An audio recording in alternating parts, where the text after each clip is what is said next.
Hello students, welcome to my YouTube channel. बच्चे अब हम करेंगे थ्योरम 9.7।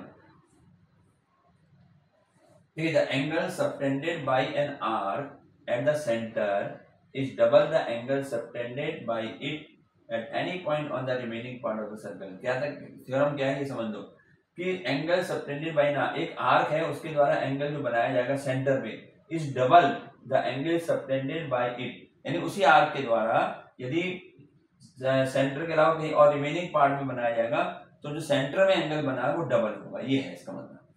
ठीक है, तो यहाँ पर हमने ये तीन फिगर बना रखे हैं। तो यहाँ पहले हम गिवन लिखेंगे। गिवन में क्या लिखेंगे? आर्क पी क्यू, आर्क कह रहा है ना बाई एन आर्क, तो यहाँ लिखेंगे arc P Q subtending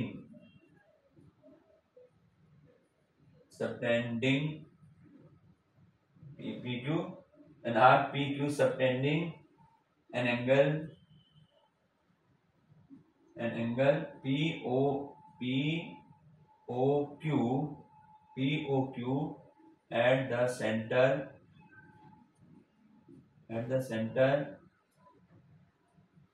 O। ठीक है, O पर सेंटर में ये POQ बना रहा है। ठीक है, POB, हाँ POQ। ठीक है, centre O and,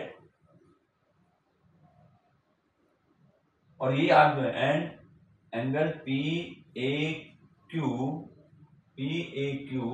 at the point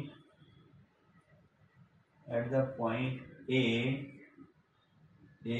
on the remaining part, ये लिखना पड़ेगा, रिमेनिंग पार्ट ऑफ सर्कल। क्या मतलब हुआ? ठीक है, सेंटर में तो ये बना दिया इसने, आर्क ने। अब बाकी जो पार्ट बचा वो ये बचा, तो वहां पर जो भी होगा इसके यही चीज इन सबके लिए, इनमें सब में वही पॉइंट लिखे हुए हैं, जैसे कर रखा वैसे ही कर। ठीक है, तो सबके लिए यही चीज चलेगी। अलग अलग नहीं दिखाएंगे, इसको अलग इसको अलग इसको अलग, एक साथ चलना था। ये तो हमारा हो गया जीवन। ठीक, अब हमें करना है टू प्रूव। अब प्रूव क्या करना है? प्रूव में क्या कह रहा है कि एंगल जो सेंटर पे बनेगा वो डबल होगा। तो सेंटर में एंगल POQ बन रहा है, तो यहाँ आएगा एंगल POQ डबल होगा किसके? जो रिमेनिंग पार्ट में बन रहा है, रिमेनिंग पार्ट में बन रहा है PAB, तो ट्वाइस एंगल PAB। यही कंडीशन सबके लिए रहेगी, POQ। ठीक है, सेंटर में बन रहा है, इसका डबल होगा POQ, इसका डबल। अब यहाँ पर थोड़ा दिक्कत आएगी लास्ट में, लेकिन इन दो के लिए तो यही चीज चलती रहेगी। ठीक है, ये हो गया हमारे पास POQ ट्वाइस ऑफ PAB, हमें प्रूव करना है। ठीक है, POQ डबल होगा PAQ के, B नहीं PAQ, Q है Q। ठीक है, इसमें थोड़ी कंस्ट्रक्शन करनी पड़ेगी, कंस्ट्रक्शन। अब कंस्ट्रक्शन में क्या होगा? इसको मिलाना है, join AO and extend at point B and extend at B तक एक्सटेंड कर दिया इसको। जो हमने AO को ज्वाइन करा और उसको जो है हमने एक्सटेंड कर दिया, कहां पर? B तक कर दिया। ठीक है, पॉइंट B तक कर दिया। ये हमारा कंस्ट्रक्शन हो गया। अब हम प्रूफ में आते हैं। यही चीज हमने हर एक के लिए कर रखी है, देखो हर में पॉइंट में वही है, जो पॉइंट इसके वही इसके हमने दे रखे हैं। इसके बाद इसका प्रूफ। अब प्रूफ में देखें ध्यान से। प्रूफ में जो है इनके लिए सबसे पहला ये जो हमारे पास है बच्चे, देखें इन ट्रायंगल AOQ, पहले मैं इस ट्रायंगल में ले रहा हूँ, ध्यान से देखना। इन ट्रायंगल AOQ, ये रहा AOQ, इस वाले ट्रायंगल में यहां पर AO is equal to OQ होगा, नहीं होगा? AO is equal to OQ होगा। क्यों? रेडियस है, रेडियस ऑफ सर्कल। ठीक है, AO इज इक्वल टू हमें मिल गया कि AO is equal to OQ। अब इसके बाद हमें एक चीज मालूम है कि अगर ये दो साइड इक्वल होती हैं तो उसके अपोजिट एंगल है ना, angle opposite equal sides are equal. इसका मतलब ये दोनों एंगल भी इक्वल होंगे, ये वाला एंगल और ये वाले एंगल अपोजिट है ना। तो यहाँ पर हम इसको जो है, या तो हम इसको नंबर दे दें, नंबर दे दें तो ये हमारा नंबर हो जाएगा 1, ये नंबर 1 हो गया, ये 1 है, इसको ध्यान से करना पड़ेगा, जगह छोटी है ना।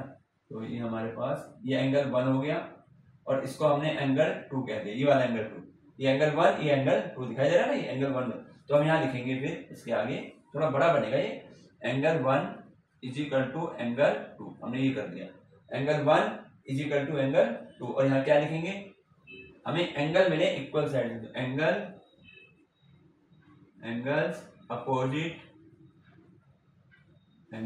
Opposite to equal sides. तो इससे काम मिल जाएगा, इतना लिखने से हमें पता है इक्वल होते हैं।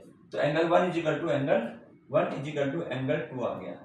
अब मैं बात करूंगा इस एक्सटीरियर एंगल की, POQ, इस वाले एंगल की, ठीक है। इसको मैं नंबर 3 दे रहा हूं, ये नंबर देने, वैसे भी लिख सकते हो BAQ और लेकिन नंबर से नहीं रहेगा। अब यहां हम लिखेंगे कि जो नंबर 3 जो एंगल है exterior angle, number 3 angle 3 is an exterior angle, ये हमारा एक्सटीरियर एंगल है 1 प्लस एंगल 2 के, यानी इन दोनों एंगलों के सम के। क्यों होता है इसका क्या रीजन, इसका एक्सटीरियर एंगल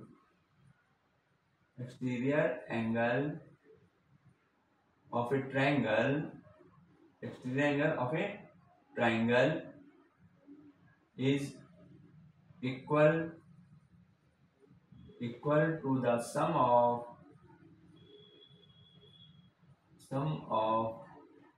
इंटीरियर अपोजिट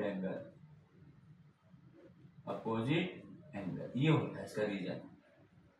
ये हमने पढ़ा हुआ है कि एक्सटीरियर एंगल का एंगल जो होगा वो इन दोनों अपोजिट एंगलों के इंटीरियर एंगल सम के इक्वल होता है। Angle 3 is equal to angle 1 plus angle 2, ये हमारे पास आ गया। लेकिन बट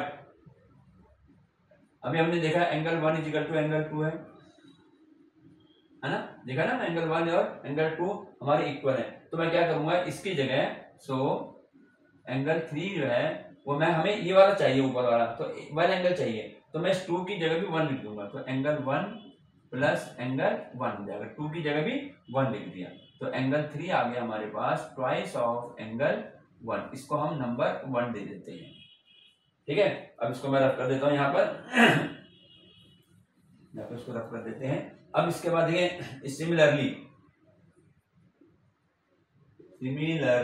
हमें दूसरा दिखाना नहीं है, सिमिलरली इसी स्टेप का पोर्शन जो होगा ये वाला, नंबर देखें ध्यान से, ये अगर मैं ये 1 2 3 हो गया तो मैं 4 लिख देता हूँ, इसको 5 और इसको मैं लिख देता हूँ 6, ठीक है। तो सिमिलरली इसी प्रकार से अगर मैं ऐसे बनाऊं तो एंगल 3 क्या था, डबल ऑफ 1 का, तो एंगल 6 होगा डबल ऑफ एंगल 4 का, angle 6 is equal to twice of angle 4, ये हमारी सेकंड इक्वेशन, इतना सिमिलरली करके लिखना है। अब मैं इसको 1 प्लस 2 कर रहा हूँ, 1 प्लस 2 यानी इसको और इसको प्लस कर रहा हूँ, ठीक है। तो पहले मैं करूंगा 3 प्लस 6 लेफ्ट वाले, angle 3 plus angle 6 is equal to, अब इधर वाले प्लस करूंगा, एंगल 2 एंगल 1 प्लस 2 एंगल 4, तो ये आ गया angle 3 plus angle 6 is equal to twice common लग गया इसमें से, तो रह गया एंगल 1 प्लस एंगल 4। तो अब 3 प्लस 6 से क्या बन रहा है, POQ, तो इसकी जगह मैं लिख दूंगा angle POQ is equal to twice of, और एंगल 1 और 4 को मिला, अगर इन दोनों को मिला दूं, एंगलों को प्लस कर दूं तो क्या बनेगा, PAB, तो ट्वाइस ऑफ एंगल PAB। ये जो है ये इन दोनों के लिए चलेगा, ठीक है। और लास्ट में रिफ्लेक्स के लिए जो है ये जो थर्ड होगा, फ्रॉम थर्ड फिगर, ये थर्ड है, थर्ड फिगर के लिए यहां पर हमने क्या करना है, अब ये जो एंगल है ये इसका रिफ्लेक्स बन रहा है एंगल, ठीक है ना। तो इसमें हम लिखेंगे कि रिफ्लेक्स एंगल POQ आएगा, यही angle POQ is equal to twice of angle PAB, यहां पे ऐसे लिखना पड़ेगा लास्ट में जो है। और ये हमारी थ्योरम जो है यहाँ पर ये कंप्लीट हो जाएगी। बहुत इंपॉर्टेंट थ्योरम है इस चैप्टर की, बहुत इंपॉर्टेंट थ्योरम है, तो ये थ्योरम कंप्लीट हो गई।